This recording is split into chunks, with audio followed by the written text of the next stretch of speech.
ปีนี้นิลิตุมเฟสมิดนังให้พาลามไทยกันละล้อ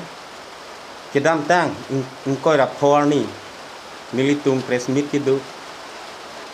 ละบางโซเฟสมิดกิดูพอปีนี้นิลิตุมลามคลาร์กิจิพีซีนะตุมพานาจบพาละสิเกดามตั้งหุ่นนิลิกันอิงเจpronopteron munit singkike ajad je tu nili hala sohut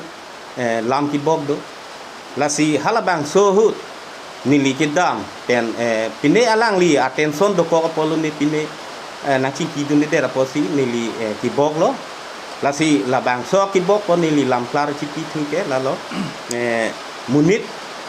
hala sohut ko pine attention do ko potong nili phanakang ki du ni dera pon pine lasi nili taha sohut ki bok pod bangke pini puthot nili hin pena ko lam klar chiki thulo o nili men ke huntera nili rong ke to ko langsu to pini por phai baji pho apor humbar ni da koilo moti long nang tu hon press meet nang chu pha la ke dam tang arui june achik lo malo tarik en koira pho Surihini ra in koira truck anin kan Silunjan range ke parlo north eastern range ACF per nilitum ulam kachet tonte doko ala sorni nililang li hanterek nai puge pudo alang li claim chokche alang li illegal activities claim opu kaning jala ma putaksi nang letum perang ke bitung pen ako lam klar chipithi phanse ngai tum han chok phapon lo ke dam tang hut alang li ke sang pi kang hu arong kang hu tum pen theng pi kang hu tuman chalang ra pet pu akoi ki pido pronopteron ACF sarpan ele amasi neli phan allegation nang ele do prejam source pen amane le a feel visit down the pin pen kagos long thek lok amasi press meet hang ek phir lo ta phila pugali te bok te rai bang ni thang dam un pot busi jer putem pen dak ta lang li kam paklem tu lang nam senang polo ada ka thek dam long bang galang li ke norm seteng masi kami claim pon se thek dam long ro alang li forest aru la teng masi kam che claim pon se thek dam long la pu missionary sai pen ki phur bang ge thek dam long le det do ke do along pe long sata alang li ta ha councilor sor ban ko pc bang mining book along aron tok pi ado la so teng se bang che claim ron ti lo ko salang li pan ke jong dam ke ne li lam champlang ason se mandelo la sila so akoy bangke nili hin pen ki jong pon tap ke koi pon tap usi nili la so lam the bang che endelo ako puthot nili hala sut kaning je pon do je officer ke mi balang ni phan terek nei pronopteron terek nei pulo stala ganil tum ningje dun bi anu tina citizen concern do pot ta ke outwek nei council tum kuma officer se ki mema council om se chini lo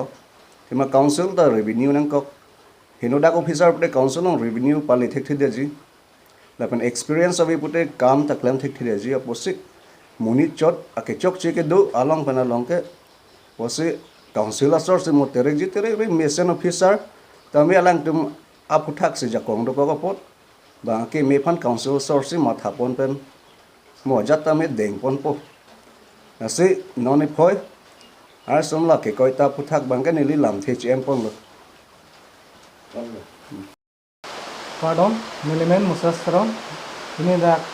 na tum tharang thik atmo phan ni tum phan ke pachindon ji mata na phanung ji lam khela hala te lam tang apo tareken ko ra ho ani na tum pen rasmi thang si news pakita kon lo bang so news long ke klang matle bang so beta ke klang pon rudang te dak sironian dance ke parlo isi apno terona phansi pilang na tum na koi ke ban theglong lo na tene tum aju dum long lo la ke carding long ra sami chini lo halo isi dak prono terona phan lang bang lo rudang te lang li mingkan kris ini dak dolo la posi tum ke thek dam long la ke chini teng rudang te lang li dam tang ans tame reclaim dam abang ke mission pusi puji mesena din ambang gi mesen dosi pudunang gi henoda khade man bang he henu busi jom dunang gi aposi me tum thek long la chini don lo la pen ane selang tum pen prasmi dolong ta chini teng ta lang tum pen to thana tum stame lang tum pen tum rong sor ma stame lang dun si ko son ma pu adim dun si lang dun lo kan lang chari dun lo hala hai lo ang sitame alang tum forest department pen alang tum arona teng dan si claim na pusi chokli ma son si tum chini dun na pen problem lo si alang li siap promotorona phang sitame alang li da ke do ke nengkan krisi thak lo ni lu thru thot lo lang li claim ke da ma long ang sitame monit dak rong asor phang sitame kelang phang sitame paching bar pon kri lang li ko mane heme jang re phang sitame la poson kelang paching bar pon sitame do